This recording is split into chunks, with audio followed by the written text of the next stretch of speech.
Bom dia, amados irmãos, graça e paz. É com muita alegria que retornamos à casa do Senhor nesse domingo abençoado para aprender um pouco mais da Tua Palavra e principalmente para estarmos aqui adorando, louvando e engrandecendo aquele que é o único e verdadeiro Senhor da nossa fé, da nossa salvação. Nesse domingo nós estamos retornando aqui gradualmente às nossas atividades presenciais. E é exatamente por isso que nós vamos estar orando ao Senhor, glorificando a Ele, porque em meio a todas as adversidades, nós temos a oportunidade de estarmos aqui na casa do Senhor. Oremos. Senhor, nosso Deus e nosso Pai, graças te damos, ó Deus, por estarmos aqui neste domingo, Senhor, na Tua presença, ó Deus. Nós viemos, Senhor, acima de qualquer coisa, te agradecer, porque em meio a muitas adversidades que viemos vivenciando, ó Deus, Tu estás conosco, Tu tens sido o nosso abrigo, nossa fortaleza. Que nós possamos a cada dia mais e mais, Senhor, estarmos rendidos aos Teus pés, Senhor. Nessa manhã, ó Deus, nós viemos te agradecer também, ó Pai, pela vida dos irmãos da Tua igreja que já se encontram recuperados, ó Deus. Que o Senhor possa estar, Senhor, reforçando cada vez mais a nossa fé, ó Pai, que em meio a qualquer adversidade, nós estaremos, Senhor, refugiados em Ti. Toma também, Senhor, nas Tuas mãos a vida de todos os irmãos, ó Pai, que se encontram enfermos ou com alguma debilidade, ó Pai, e que não podem estar conosco nessa manhã, mas certamente, Senhor, serão alcançados por esse ensinamento ao longo da semana. Guarda-os, Senhor, e livra-nos de todo mal. Abençoe, Senhor, em especial a vida do nosso pastor Glaucio, que será o professor dessa manhã, Senhor, trazendo ensinamento vindo dos céus para as nossas vidas. Toma, Senhor, a vida de cada um dos membros aqui, ó Deus, presentes, que estão organizando esse culto para que ele seja transmitido e alcançado na vida das pessoas que se encontram em seus lares. É o que nós te pedimos e já te agradecemos, em nome de Jesus. Amém. Para essa aula inicial, a gente gostaria de reforçar alguns pontos, Hoje nós estamos aqui num quantitativo bem reduzido, então os irmãos só poderão estarem ocupando os bancos que estão marcados, A gente está intercalando aí com um distanciamento bem apropriado. Pedir, reforçar, para que os irmãos só levantem numa necessidade muito importante, e que não fiquem trocando de bancos, para que a gente não precise ter uma movimentação de higienização ao longo do culto, ok? Então, se o irmão precisar levantar e retornar, que retorne para o mesmo banco onde o irmão inicialmente estava sentado, ok? Nessa manhã nós vamos estar, então, chamando aqui o pastor Glaucio, que vai estar conosco, ministrando a palavra de Deus, que seja instrumento nas mãos do Senhor, assim como já vem sendo ao longo de todo esse momento.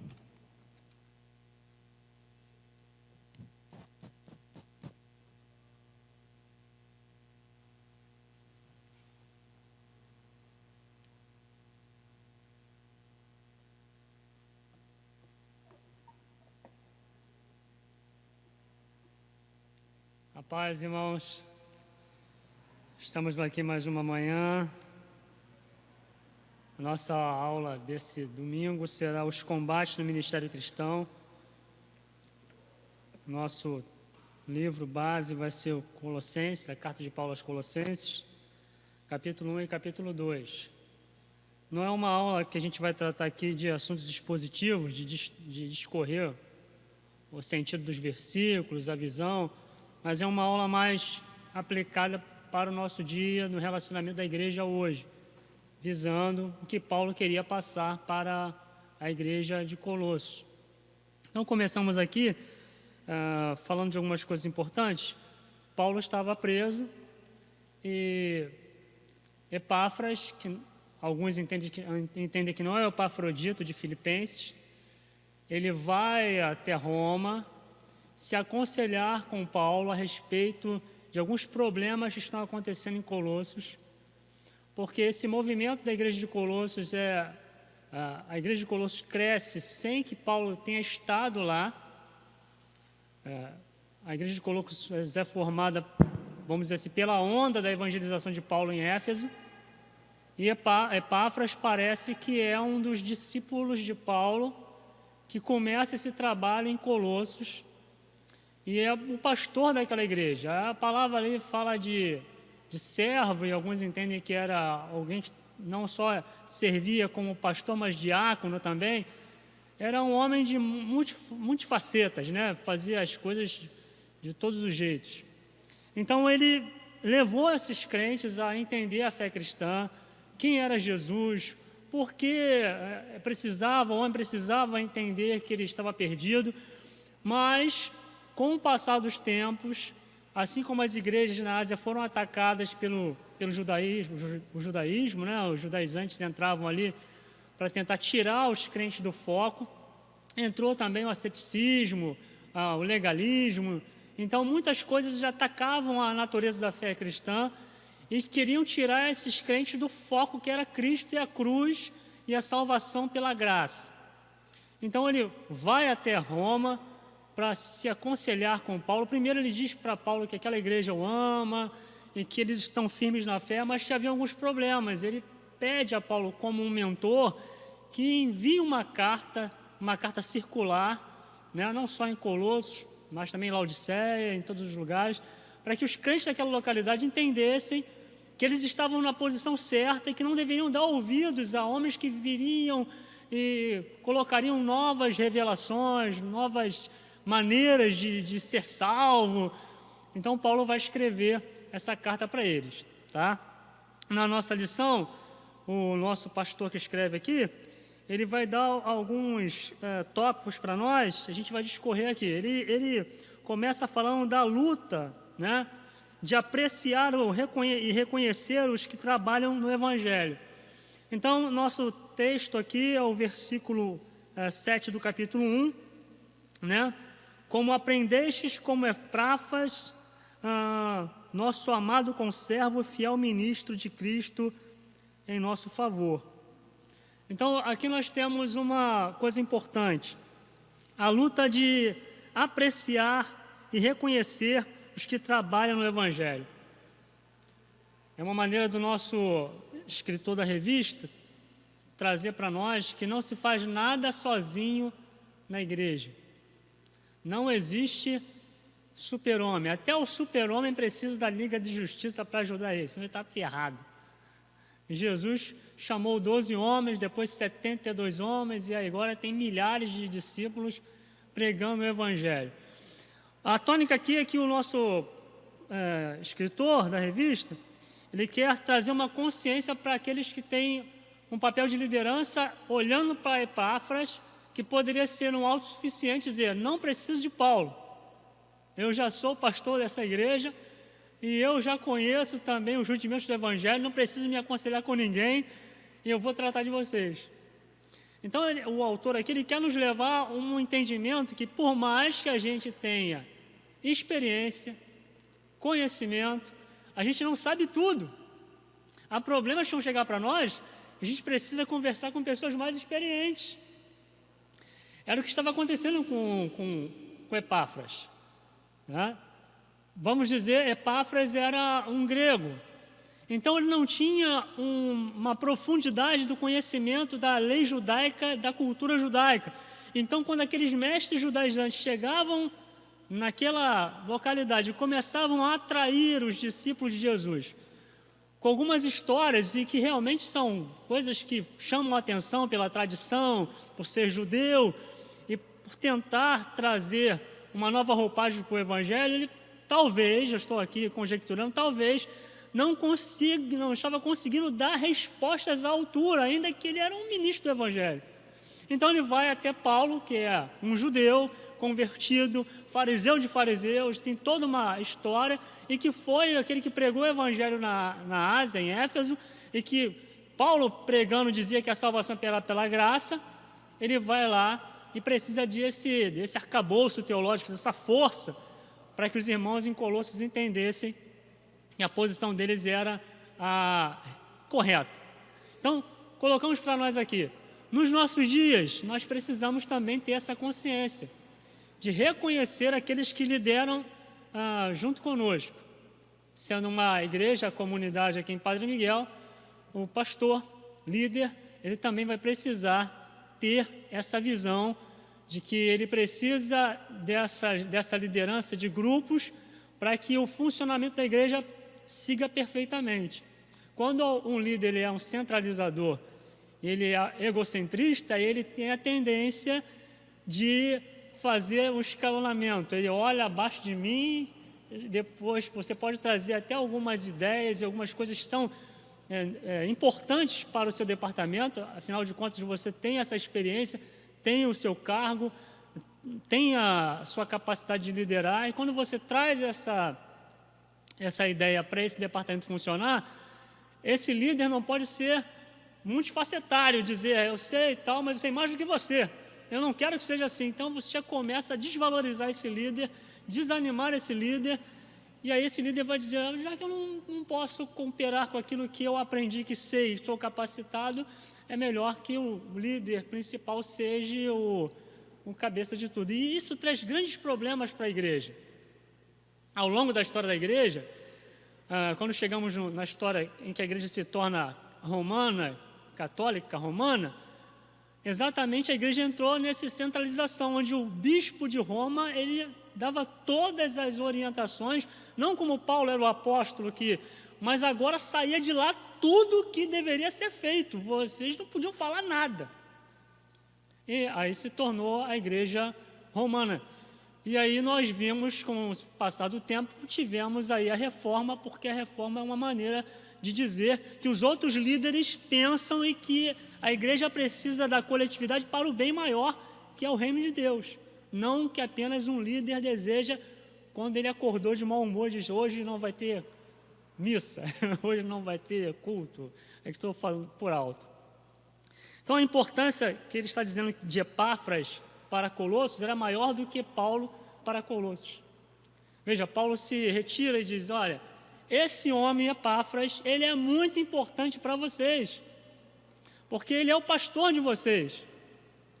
Então reconheçam, eu reconheço, porque eu estando preso, passou um tempo comigo, e aí no decorrer da carta, Paulo vai dizer que Epáfras vai lá e ora junto com Paulo e pede oração, e se desgasta em oração para que a igreja de Colossos continue firme na fé. Fala de uma coletividade, de uma unidade que esses irmãos precisam.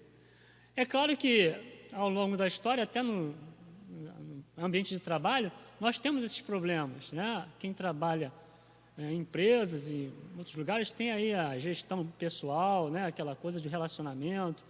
Então é muito ruim quando você tem um líder que não ouve. E também é muito ruim quando você tem liderados que não se submetem. Porque às vezes o líder ele tem toda essa visão, como Paulo tinha, de reconhecer Epáfras como uma pessoa muito importante, mas quando um liderado não se submete a esse líder, também causa muitos problemas. A gente pode ver isso no colégio apostólico, quando Jesus chamou os discípulos. A gente lendo o Evangelho um pouco, a gente percebe como os discípulos eram relutantes em obedecer ordens, e entre eles um queria ser maior do que o outro. Então o Evangelho vem para nos nivelar nas nossas posições, mas que a gente reconheça o trabalho de cada um, a importância de cada um. E Paulo aqui está dizendo para esses irmãos em Colossos que esse irmão Epáfras é muito importante. Então, para nós aqui, como igreja agora organizacional, né, diferente dessa igreja, que eram pessoas em casa, né, não tinha um departamento infantil, departamento de jovens, agora nós somos organizacional, nós temos uma organização mais dividida com... Então fica aqui essa primeira introdução. É claro que a nossa lição está sendo gravada, é difícil a gente trocar ideias, porque os irmãos que estão do outro lado da telinha não vão nos ver. Mas eu gostaria de ouvir os irmãos, e vou traduzindo aqui o que vocês vão falando. O que vocês acham nos nossos dias? Será que os grandes problemas que enfrentamos na igreja hoje é por falta desse diálogo, de reconhecimento de líderes com seus liderados, em ambas vertentes, dos liderados para com seus líderes? O que vocês acham? Aí, Verônica Macedo, pode falar que eu traduzo aqui e os irmãos vão ficar com as respostas. Fala, Verônica. Um dos principais pontos.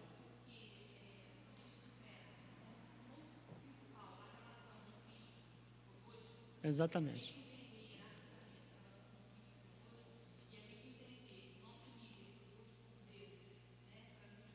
Verdade.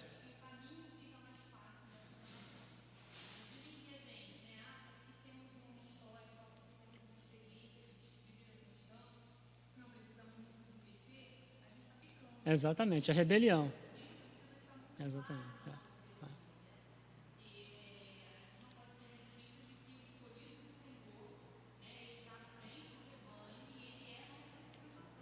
E tu já está dando a introdução para o próximo tópico, porque o primeiro já é um link para o segundo, quando ele fala a luta de saber incentivar os líderes, né, eles estarem em torno de Cristo e não de si mesmos.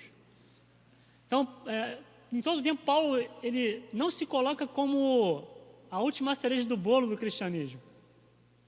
Paulo ele se coloca como um servo de Jesus, dependente do Senhor, e ele quer que esses líderes como Epáfras, porque Paulo ele tinha uma visão mais ampla do Evangelho do que os discípulos que Jesus chamou, judeus da Judéia, da Galileia, porque eles eram nacionalistas. Então você veja, quando Jesus vai falar com a samaritana, eles já ficam arrepiados, eles já têm um problema de relacionamento, e até no final, assim, depois da morte, ressurreição de Jesus, eles tinham grandes problemas de se relacionar com aqueles que não eram judeus. O problema que nós tivemos na igreja de Atos, capítulo 6, da instituição dos diáconos, foi esse problema de líderes e liderados. Porque quando a igreja começa a tomar vulto e a fé começa a se expandir, os judeus que eram helênicos, que não moravam em Jerusalém, que moravam fora de Jerusalém, ou que um pai era judeu e a mãe não era judia, e vice-versa, eles abraçaram a fé, e aí, por mais que não se desejasse, havia um partido. Então, esses irmãos chegaram para os apóstolos e disseram: olha, está tendo um problema aqui muito grande, porque as nossas viúvas não estão sendo assistidas. Há um problema. E olha que a igreja, o livro de Atos trata que o movimento desse tempo era um movimento de amor profundo, mas tinha esses problemas. Então se chamou: separem homens cheios do Espírito Santo, e eles vão cuidar dessa demanda com os judeus helênicos. Veja que quando houve a primeira perseguição, os judeus helênicos tiveram que fugir de Jerusalém, e os judeus naturais permaneceram, porque os mestres da lei, alguns fariseus, abraçaram a fé, mas ainda tinham aquela velha roupagem de que nós somos judeus e a gente já está salvo mesmo, agora quem é meio, quem não está perdido. Então, Paulo teve esse embate com Pedro, com Barnabé, quando ele chega e vê que eles se afastam, porque o pessoal vamos dizer, vamos falar da turma, né, do partido de Tiago, ainda que Tiago não tinha essa visão, mas ele era mais religioso, eles se sentiam desconfortáveis. E como a nossa irmã colocou, Paulo quer trazer o seguinte: o grande segredo de ter uma igreja saudável com líderes e liderados é quando a gente leva essas pessoas que estão sendo discipuladas a Cristo, não ao líder. Nós não pregamos o Evangelho para a denominação. A denominação é uma ferramenta evangelística para a salvação.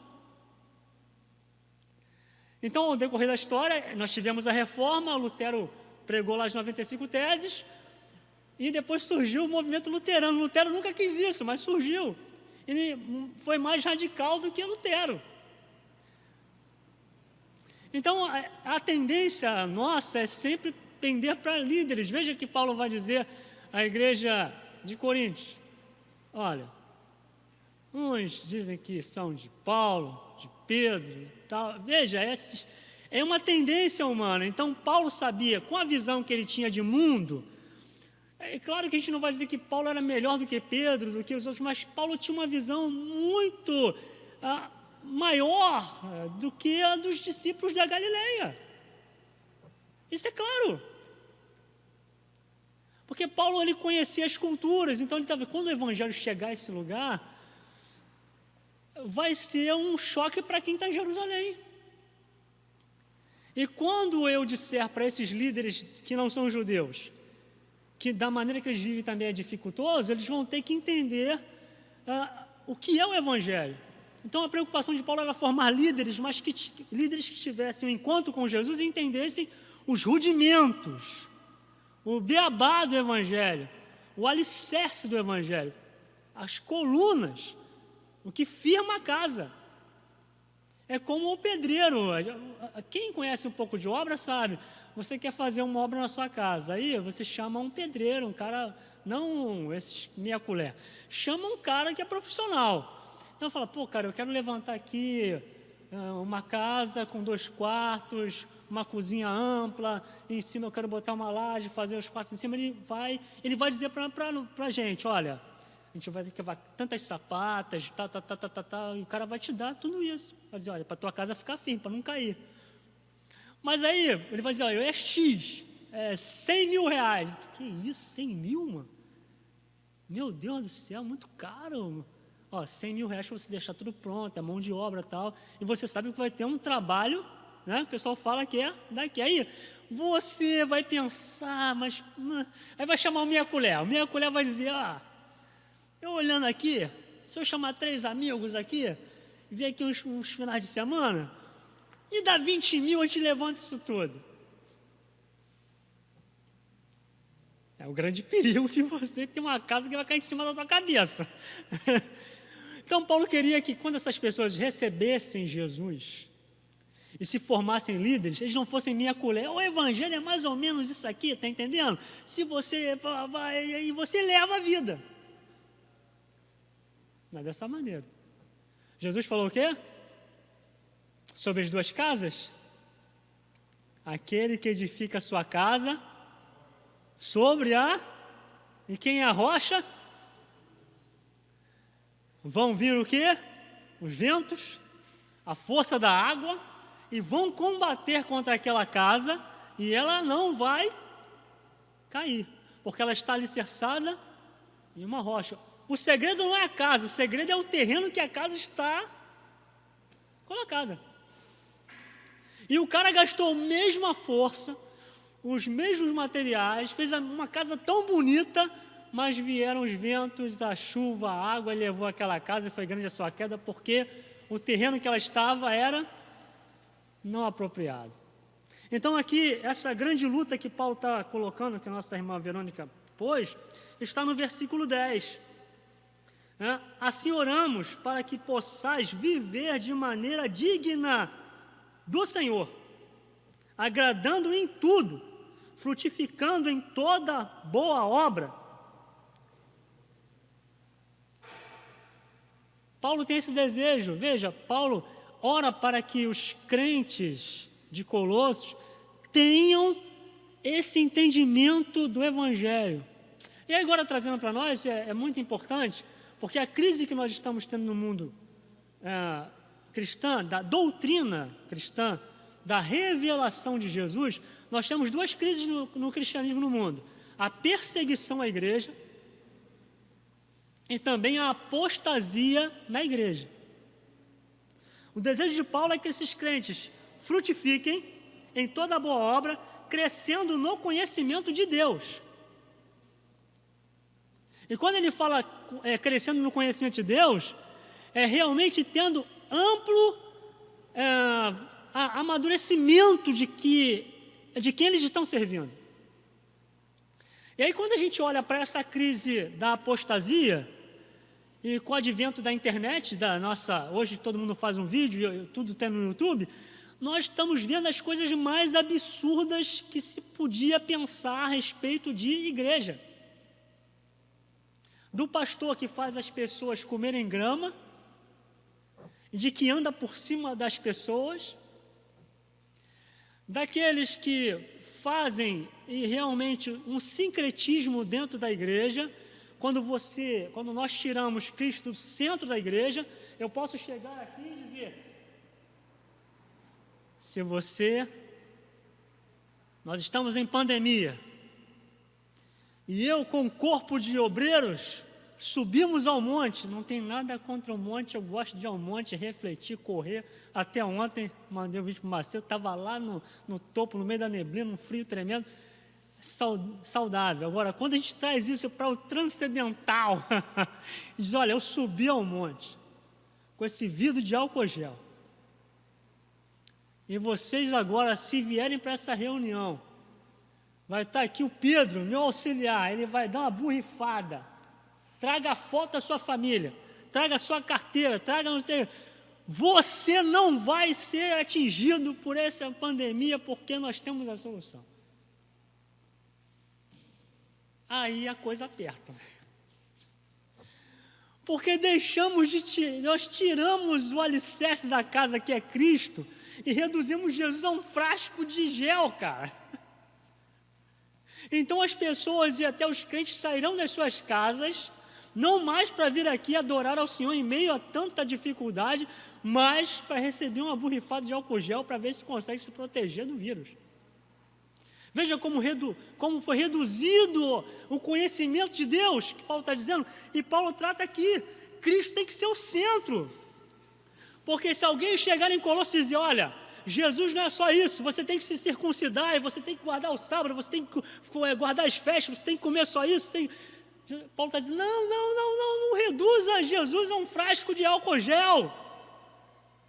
Ele está acima de tudo isso. Ele começa lá no interior do homem, quando alguém ouve a mensagem do Evangelho, a fé vem por ouvir a palavra de Deus, e ele tem a experiência que é uma experiência transcendental, que é uma experiência única na vida do homem, de uma mulher, quando ouve o Evangelho e diz que o Filho de Deus se entregou por nós, e a mensagem entra no nosso intelecto, vai lá na alma e nos convence que nós estamos perdidos. E aí vem o nosso novo nascimento, vem a experiência. Só que isso é interno, e quando se manifesta externamente, nós somos atacados. Se nós não tivermos, como colocamos aqui, alguém como um líder que se dedica, se coloca, se submete entendendo a verdade do Evangelho, e alguém que possa criar em nós essa casa firmada na rocha, e Cristo não for o centro, nós estamos perdidos. Essa é a grande preocupação de Epáfras, indo até Roma, e também a nossa grande preocupação, porque nós não estamos aqui dizendo que o irmão da denominação A ou B, ele não é salvo, não. A salvação está além de denominação. Invoca-me no dia da angústia, eu te livrarei. Para ser salvo por Jesus é alguém que está morrendo desesperadamente, e ele lembrou da mensagem do Evangelho, e ali ele, Senhor, salva-me, perdoa-me e tal, ali é um problema dele com Deus. Estamos falando de construção de cristianismo e de caminhada na fé, que pode levar uma comunidade inteira a se tornar herege, a se tornar uma comunidade perdida, a adorar, entre aspas, Jesus, um Jesus inventado. Essa é a grande preocupação que Paulo tem, que até coloquei aqui, que Satanás ele é astuto, né? Muitas vezes ele não precisa nos atacar externamente, mas se ele nos atacar internamente, ele já traz muitos estragos. Veja, os discípulos foram até o monte com Jesus. Jesus chamou 3 discípulos e lá ele se transfigurou. O que é que Jesus falou para eles? Vocês só podem falar isso depois da minha ressurreição. Há algumas coisas que a gente precisa entender. A gente conhece, a gente se relaciona, a gente conhece, nós fazemos cursos teológicos, nós temos as nossas experiências, nossos relacionamentos, mas essas coisas não podem estar acima da revelação bíblica. E outra coisa, nós precisamos depender de Deus sempre. Depender de Jesus sempre. Senão, estamos fadados a entrar no próximo tópico, em que Satanás vai usar algumas coisas para nos parar. O terceiro tópico é o seguinte: a luta de viver por eminência de Jesus e não da nossa liderança. E aí eu vou deixar também mais uma vez os irmãos falarem um pouquinho, né?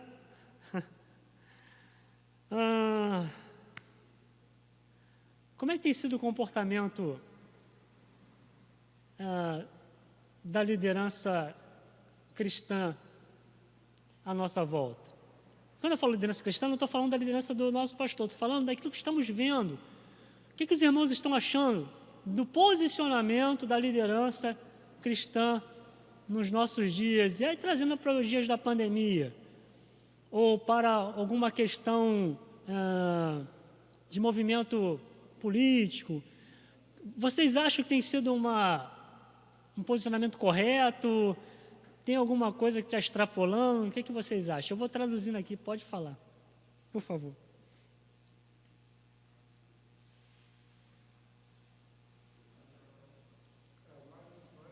Um de cada vez, calma, fala, Marcelo.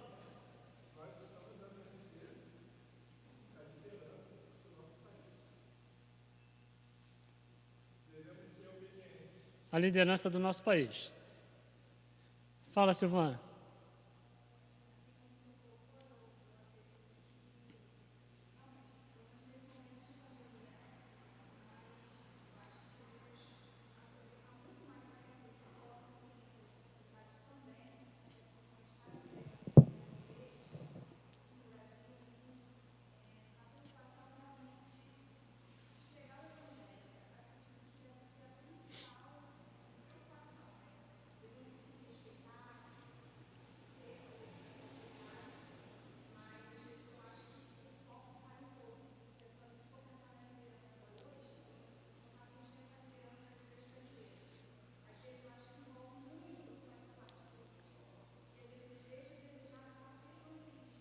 Sim, a gente está perdendo foco, a gente está mais para o social do que em manifestar o evangelho.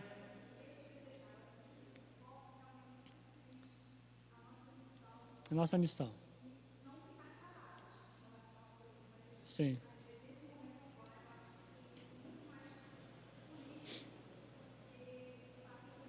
Sim.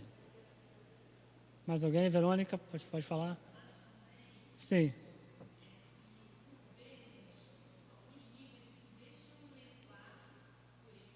Os líderes são enredados, ou... Isso. Aumenta, dá uma inchaço.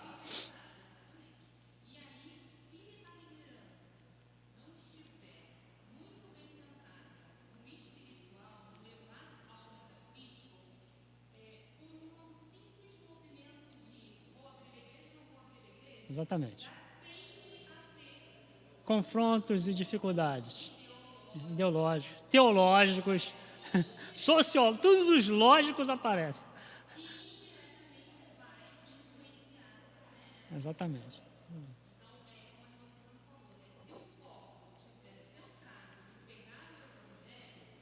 Sim.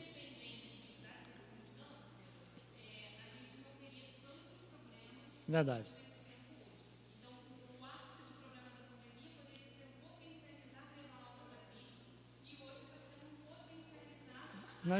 Nas dificuldades de relacionamento da igreja. Fala, meu amigo.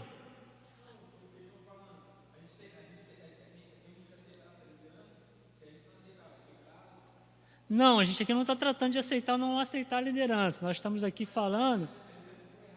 aí a gente precisa, como igreja, ir até essa liderança e tentar chegar a um comum acordo, até porque a liderança da igreja, ele não é, vamos dizer assim, o que dá a última palavra na igreja, né? Por isso a gente está falando das dificuldades que a igreja tem, né? Quando vê um líder tomar algumas posições, a igreja precisa ir até ele e dizer, olha, a gente não pode ir nesse caminho, senão a gente vai se machucar. Eu sei que o que tu está colocando, ele faz parte de algumas maneiras de governar de denominações. Há denominações que a última palavra é do líder. Então, a gente ouve assim, muitas vezes, como eu já fui de outra denominação, a gente às vezes não tem o bom senso, o líder não tem o bom senso de ouvir os seus liderados, ele vai dizer, quando ele é contrariado, quando ele pode estar errado, e aqueles liderados dizem, olha, não pode dar errado, tal, ele vai dizer, a porta da casa é serventia. Então, o navio está afundando, eu vou afundar com ele.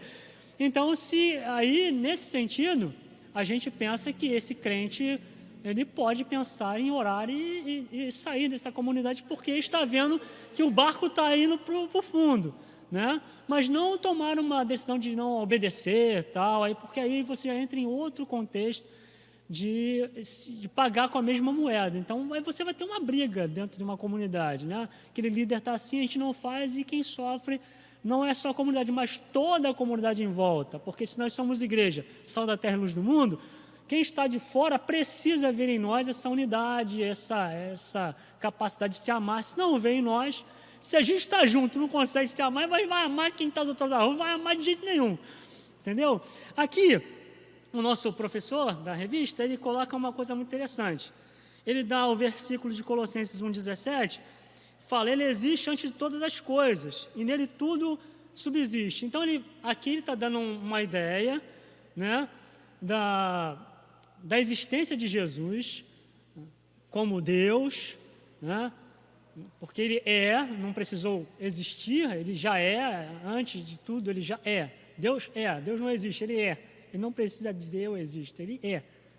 Então, Paulo traz essa questão, levando aos Colossenses, que por mais que alguém chegasse com alguma doutrina, Cristo é antes de tudo, e o que Epáfras tem revelado para eles a respeito de Jesus chegar à cruz e morrer, é a verdade. Eu estou aqui sintetizando para a gente não perder tempo.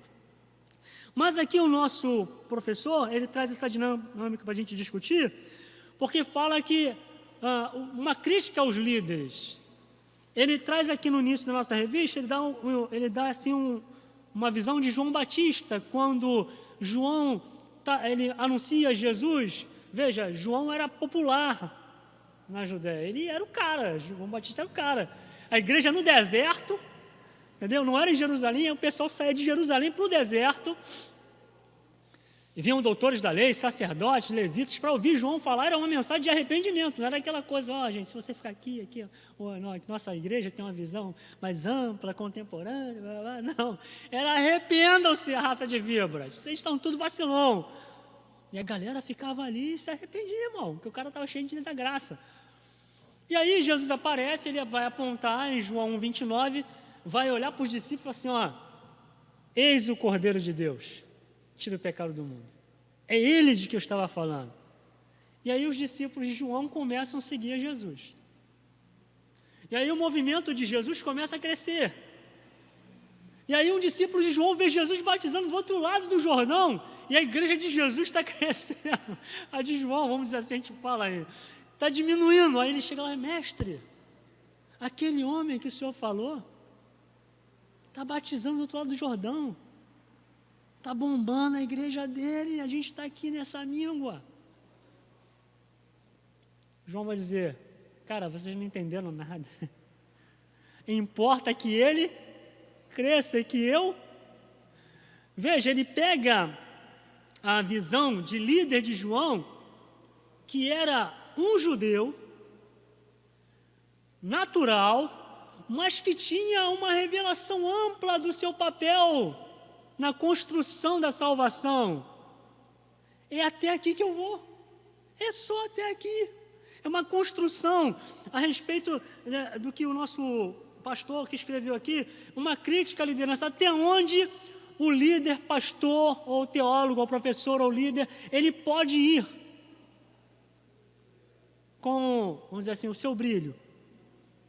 Até aqui eu posso ir no sentido de não me colocar no lugar de Jesus, mas eu tenho que saber o meu limite, como a Verônica colocou, como dizendo, qual é o meu limite? Qual é o meu chamado? Esse posicionamento que eu vou tomar é para que Cristo apareça? É para que seja cristocêntrico o meu posicionamento? Martin Luther King, qual foi o posicionamento dele?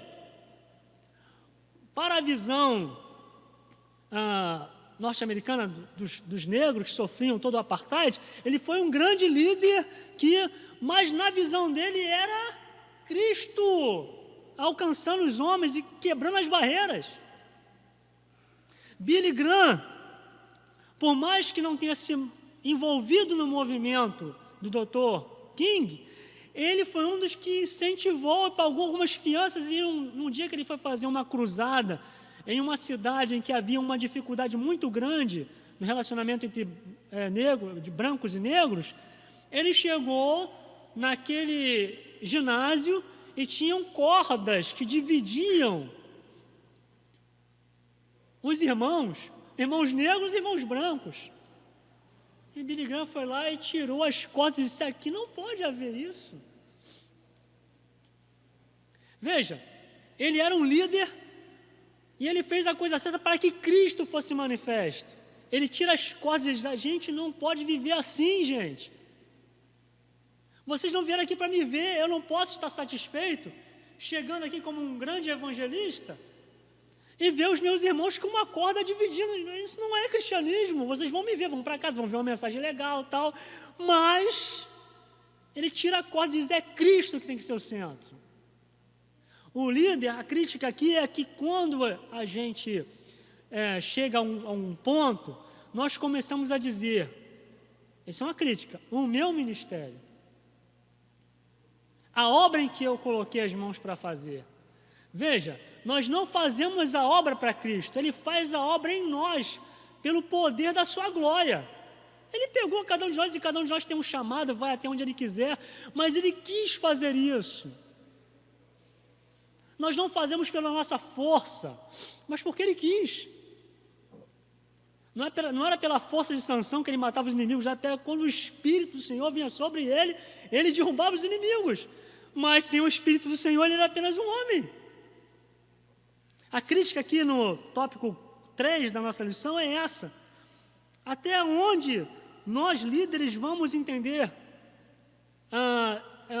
onde Cristo é o cabeça? Será que Cristo é apenas um adorno denominacional? Lembra do Apocalipse? Este estou à porta e bato. Se alguém abrir a porta, entrarei, cearei com ele, ele comigo. Esse é o grande perigo de Jesus não estar mais em alguns movimentos cristãos, porque de alguma maneira nós colocamos Jesus para fora e nós nos tornamos autossuficientes. Afinal de contas, eu sou o líder de uma igreja de 10 mil pessoas. A minha teologia, o meu, isso é um grande perigo. E falamos aqui uma crítica, né, que a gente já vem conversando há muito tempo. 20 anos atrás, as placas das nossas igrejas era o nome da denominação. Hoje, nós temos a foto dos nossos líderes, da família. Então você coloca a sua foto do lado de fora para você dizer que aquele... Gente, isso é uma crítica do nosso autor, porque a gente às vezes faz isso sem perceber que estamos sendo engodados por Satanás. E aí quando vem um problema, viramos chacota. Viramos chacota para o mundo. E vocês estão cansados de ver na internet, as chacotas são feitas com líderes que muitas vezes se colocam numa posição tão alicerçada da igreja que ele é o pastor, que ele vira chacota. Esse é o grande, acho que a grande maneira de se pensar no cristianismo até o final, onde Jesus virá buscar a sua igreja, é: se nós não deixarmos que a cruz de Jesus, a mensagem da cruz, seja o centro da nossa comunidade, nós estamos fadados a dar com os burros na água. Porque Paulo está dizendo aos Colossenses que ele é o cabeça, é o líder. Veja, rapidamente, quem era o cabeça da criação? Adão. Quando a mulher chegou lá, os dois em comum acordo comeram e foram sugestionados que eles não iriam morrer. O que aconteceu?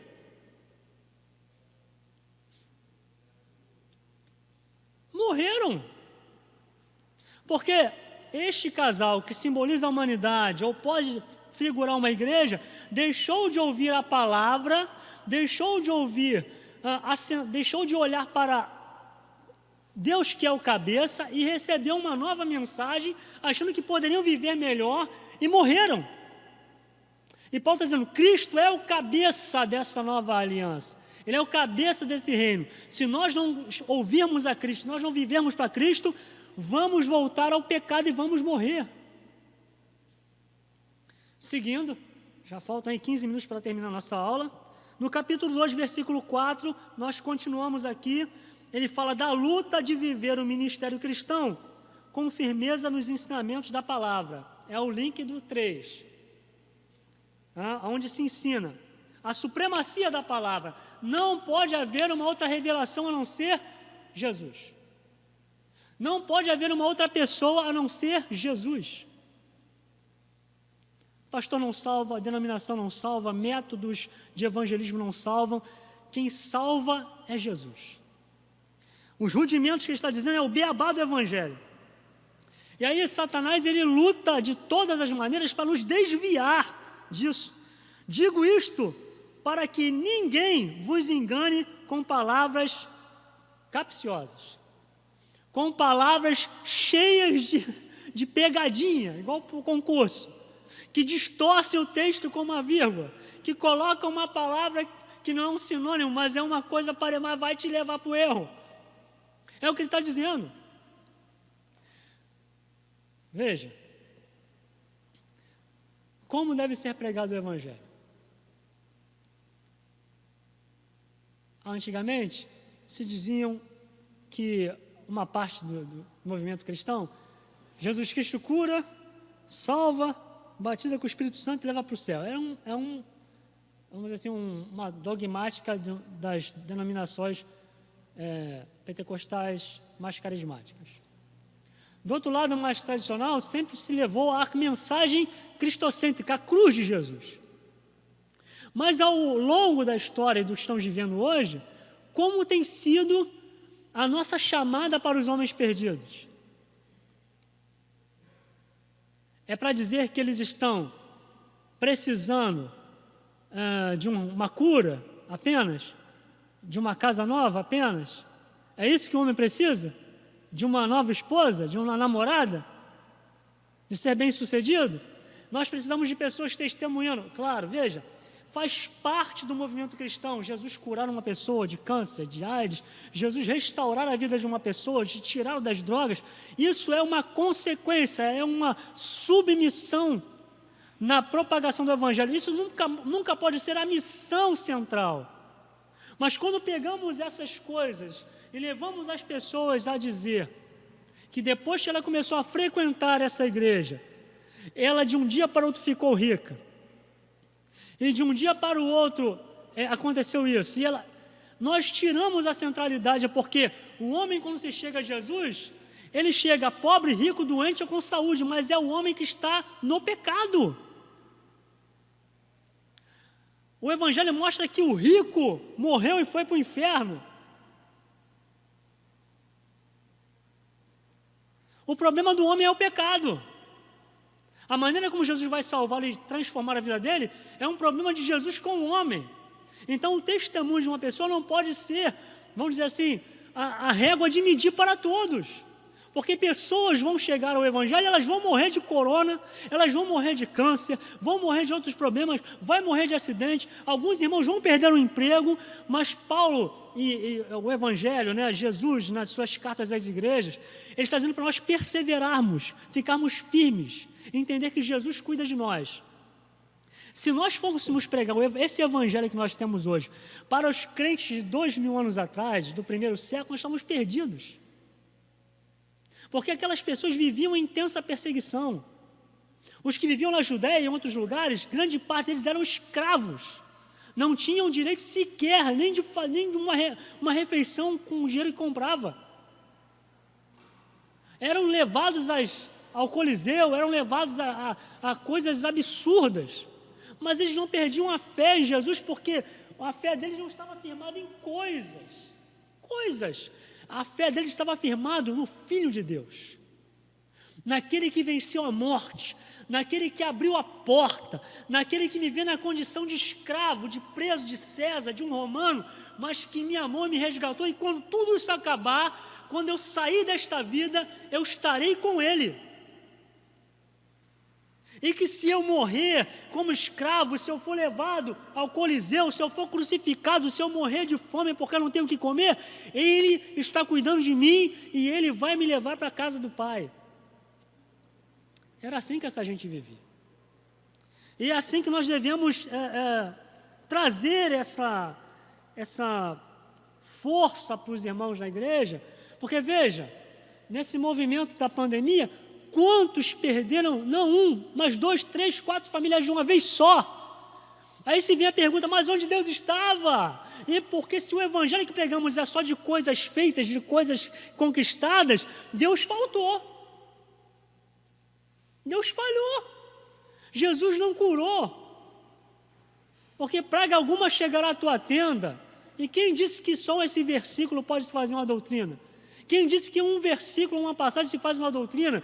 Para fazer uma doutrina bíblica, nós temos que ter 4 passagens concernentes para fazermos um arcabouço doutrinário. Então, mal algum chegará à tua tenda é uma maneira da confiança que Davi tinha, de que, ainda que tudo ficasse difícil, o Senhor estaria com ele. Então, se nós levarmos essas pessoas que receberam uma experiência com Jesus a terem essa superficialidade, elas vão abandonar o evangelho. Vão ficar frustradas porque o que ensinaram a elas não era verdade. Jesus falou que no mundo nós teremos muitas aflições, mas devemos ter bom ânimo, ter fôlego, ter vida, porque Ele venceu esse sistema perverso. Quando pegamos o Evangelho de João, o Evangelho de João é uma pregação de Jesus, demonstrando toda vamos dizer assim, a prática de fé cristã do indivíduo. Quando chega no capítulo 5, Jesus está dizendo, ele é o Filho de Deus, os caras querem matar Jesus, eles falam, olha, vocês querem me matar porque vocês estão nesse mundo, esse mundo me odeia. Então, todo aquele que segue Jesus, que segue a Jesus, será odiado pelo mundo. Como vamos dizer para um crente que mora na China? Como vamos pregar esse evangelho para um crente que mora na China que todo dia é perseguido, suas casas são demolidas, seus filhos são maltratados, são assassinados? Se nosso evangelho só for isso, os crentes da China vão olhar para nós com escândalo, dizendo, vocês não entenderam nada. Então a visão que Paulo está tendo é uma visão universal de uma confissão de fé. Digo isto para que ninguém vos engane com palavras capciosas. Palavras que podem dizer, para você ser santo, para você ser salvo, para você ser mais crente, para você ter mais conhecimento de Deus, você tem que fazer esse rito, você tem que seguir essa linha, você tem que guardar esse... Não, devemos guardar a palavra, devemos meditar na palavra. O que nos leva a ter comunhão e conhecimento de Deus é uma vida devocional, uma vida de estudo da palavra de Deus, leitura, meditação e oração. E o Espírito nos conduzirá nessa comunhão. Claro que aqui nós temos um colégio de líderes capacitados para ensinar a igreja, mas não podemos fugir, senão Satanás ele vai nos enganar. Paulo vai dizer que ele temia que assim como Satanás enganou Eva, enganasse o movimento cristão com as suas artimanhas. E vamos para o último tópico aqui, a luta de combater com determinação e afinco os rudimentos deste mundo. O versículo 2:20, Paulo fala, visto que morrestes com Cristo para os espíritos elementares do mundo. Paulo está dizendo, olha, não há mais possibilidade, né? Para que vos sujeitais ainda a mandamentos como se vivessem no mundo. Paulo está dizendo assim, olha, a cartilha do Evangelho, a mensagem do Evangelho, ela não pode ser comparada a esses rudimentos, aos hábitos que se vive nesse mundo. Ele não está falando do mundanismo, não, da prática religiosa do mundo, daquilo que estão oferecendo para vocês, dizendo que é a salvação de Deus, de Moisés, ou da lei, ou de alguma prática que possa te levar a achar que aquilo é muito espiritual. Veja, o asceticismo é o seguinte, a doutrina dos bons costumes do Evangelho, quando Paulo trabalha isso na igreja de Éfeso ou de outros lugares, ele está dizendo que o crente tem que ter uma boa consciência.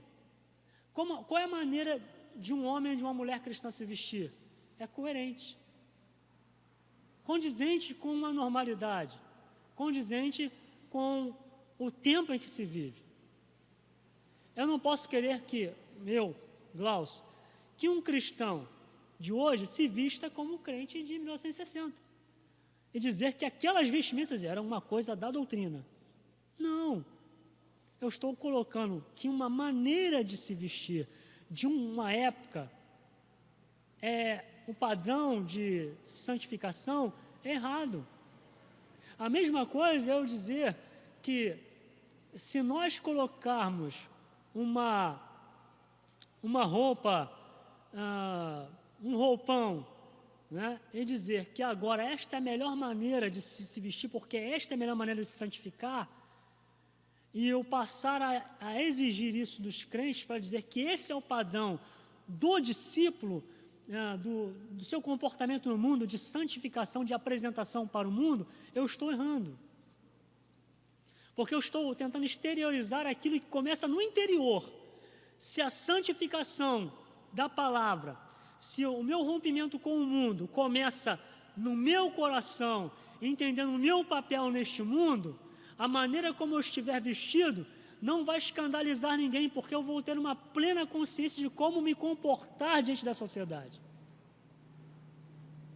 Então eu poderei ser um cidadão que vou andar contemporâneo com o meu tempo, né? No meu tempo, vou andar na mesma visão do tempo que vivo, sem causar escândalos àquela sociedade de tentar me vestir como um ermitão. É o João Batista com a barba grande e vestir de pelo de camelo e tentar comer esses gafanhotos que estão voando por aí. E fazer e dizer, olha gente, agora... E fala, cara, esse cara tem que seguir ele, que é santo. Eu não posso desejar que as pessoas subam um monte aqui da Pedra Branca, ou lá no Viegas, ou lá no Mendanha, dizer, olha, aqui é o lugar onde Deus vai, porque aqui você vai se santificar. Não pode. Também não podemos viver um liberalismo. Faz o que vocês querem porque Deus é paizão e tudo. Nós temos que ter uma boa consciência. Paulo, quando trata com gentios, ele fala da prostituição, da maneira como se vestir, como se comportar. Então, o ensinamento da palavra e a nossa luta, né, os rudimentos do mundo, é saber o que realmente escandaliza o Evangelho. E eu tenho que ter essa boa consciência. Por isso que é importante, quando começa a lição, de termos líderes que se importam, de termos Cristo como cabeça, da nossa motivação ser Jesus, de termos líderes que saibam até onde podem ir, para que não levem as suas opiniões e tirem as pessoas do centro que é Cristo e coloquem as suas ideias e desviem os crentes dessa posição. E não podemos diluir a mensagem do Evangelho, porque podemos cair na tentação de que Satanás fez e a gente tira a centralidade de Jesus. E aí vivemos um falso evangelho, uma falsa fé que vai nos levar para um local onde não queremos ir. Porque uma coisa é certa, você não pode chegar ao lugar onde você não sabe. Você tem que ter um cronograma, tem que ter lá o GPS. O GPS do céu é a Bíblia. Para chegar ao céu onde Cristo está, a Escritura nos diz isso. E Ele é o nosso norte. E no final ele fala do comportamento no mundo, a nossa maneira de falar, de se relacionar, as gírias que nós temos no mundo hoje, se é pecado ou não, a maneira de me vestir, de expor, a minha exposição nas redes sociais, a minha maneira de me expor nas redes sociais ou entre amigos. Se eu tenho realmente um compromisso, um relacionamento com Jesus, eu vou expressar tudo aquilo que a Escritura diz, nesse arcabouço de doutrinação, onde eu tenho um corpo, onde estou ligado, onde estudamos os rudimentos da palavra, em oração, somos liderados e entendemos que Cristo é o cabeça, e que a mensagem da cruz é centralizada em mim, e que eu preciso viver esse testemunho sem que nada externo venha agregar para que eu seja salvo, mas o que vai agregar a minha salvação para o mundo é o que de internamente sai para o externo ver. E aí sim seremos crentes saudáveis. Será a igreja de Colosso saudável. Então, quando a gente começa a perceber que a igreja às vezes quer diluir, e falamos aqui uma crítica, e é uma crítica construtiva, quando a gente pensa em mudar o cenário do templo, quando a gente pensa em trazer para o templo as coisas mais dificultosas para o cristianismo, a gente está correndo risco. Porque hoje o que mais você vê na internet hoje são as perguntas. Tatuagem é pecado? Esse corte, essa maneira de se vestir é pecado? Não sei o que é pecado. E o que é pecado? Onde começa o pecado? Se a gente for parar para estudar esse sentido, é uma gama muito ampla. Mas o que é o bom senso? O que é uma igreja que tem o seu tempo, que vive no tempo, né, que ela está caminhando, de orientar essas pessoas que vêm de um mundo completamente conturbado? Veja, como a igreja vai tratar de um assunto, de uma pessoa que teve uma transformação ao longo da sua história, que ela mutilou, uma mulher mutilou, tirou os seus seios, tomou hormônio masculino, e ela tem voz masculina, ela tem agora, e essa pessoa se converte, vem para o Evangelho, e como nós vamos nos comportar agora em discipular essa pessoa e amar essa pessoa? A gente vai querer que ela recoloque os seus seios, e que ela comece a falar fino de novo com a mulher, para que ela seja aceita. E se ela entrar aqui vestida com uma calça, um cabelo curto, a gente vai ter que... Como a gente vai lidar com... São esses grandes problemas. Nós estamos vivendo de levar essas pessoas, essa pessoa, levada a Cristo, sendo ensinada pela liderança, que é grande responsabilidade dos pastores, ela vai entender o seu papel e ela, lá no interior, pela palavra, na comunhão, será levada por Cristo a buscar a viver uma vida digna agora, mas vai viver com essas consequências que ela teve. Como vamos dizer para uma pessoa que a tatuagem é pecado se ela tatuou o seu corpo inteiro? Ele vem dessa demanda. Agora, como vamos lidar com os crentes que nascem na igreja e dizer, cara, pensa 300 mil vezes se vale a pena fazer uma tatuagem? E por que uma tatuagem? E qual é o símbolo? Qual é a marca? E você tem que levar essa pessoa a compreender qual é a marca que você quer realmente expressar para o mundo. Porque a igreja tem que, a liderança e a igreja tem que levar esse Cristo. Você é o evangelho pregado. O seu corpo, a sua alma, o seu espírito, o seu caráter, você é o representante. Um cara que vende plano de saúde, você chegar todo esmulambado na tua casa, eu estou vendendo um plano de saúde, pô, irmão, aí, tá ruim, parceiro, a coisa tá feia. Porque nós temos a tendência de olhar para o representante e ver o produto que ele apresenta. Essa é a grande temática, irmãos. É uma escola bíblica, a gente não vai... Né? Fica para a gente pensar nesses assuntos. Imagine o que Paulo tinha para enfrentar, para discipular, o que Epáfras precisou, desses crentes passando perto dos templos de Afrodite, das carnes sufocadas, né? De tanta cultura, e como eles deveriam se comportar, e nós, como devemos nos comportar? A igreja precisa evangelizar de todas as maneiras? Precisa. Não podemos perder a centralidade.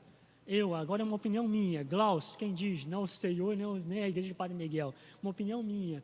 Eu acho que a igreja não precisa, assim, nosso movimento de evangelização, de levar as pessoas a Cristo, não precisa tirar os bancos da igreja para nós fazermos uma night gospel para atrair os jovens. Eu não preciso tirar os bancos do local onde a gente faz culto e montar uma arena para fazer aquela luta, um UFC gospel, para atrair os lutadores para ouvirem o evangelho. A gente pode usar outros métodos. outras maneiras, né? A questão da evangelização no carnaval. Então, eu acredito que a gente precisa realmente parar e pensar de que maneira nós vamos glorificar a Cristo. Não estou dizendo que quem foi não glorificou, estou dizendo como quem olha para nós vai realmente dizer: esses são discípulos de Jesus. Porque temos duas linhas: nós que não vamos e os que vão. Quem vai precisa ter uma consciência plena de que está indo para levar vidas a Cristo. Não ao movimento de uma nova igreja, de uma parada maneira, mas Cristo. Arrancar aquele homem, aquela família, aquelas vidas para Jesus e ensiná-los e levá-los já quando ele chegar à condição do batismo.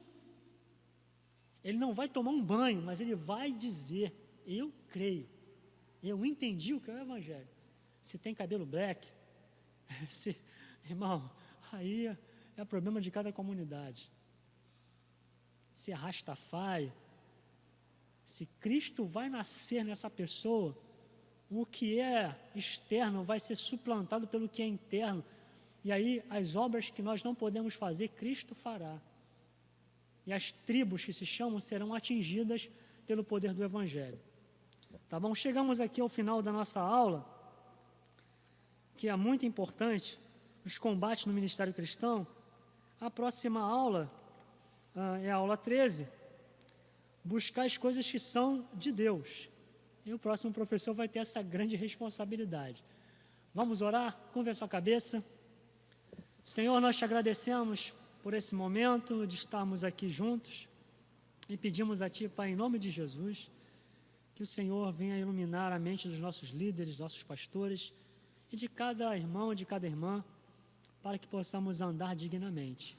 Nessa luta que temos contra nós mesmos, contra um sistema e contra todo tipo de heresia, de apostasia, pedimos a Ti, dê sabedoria aos nossos líderes, nossos pastores, aos nossos mestres, para que possamos ter uma igreja firmada em Ti, olhando, e que cada crente, do menor, do menino, do adolescente, até o ancião, possa ter uma mensagem no seu coração cristocêntrica, onde o Senhor é o cabeça, e nós somos aqueles servos, escravos, discípulos necessitados.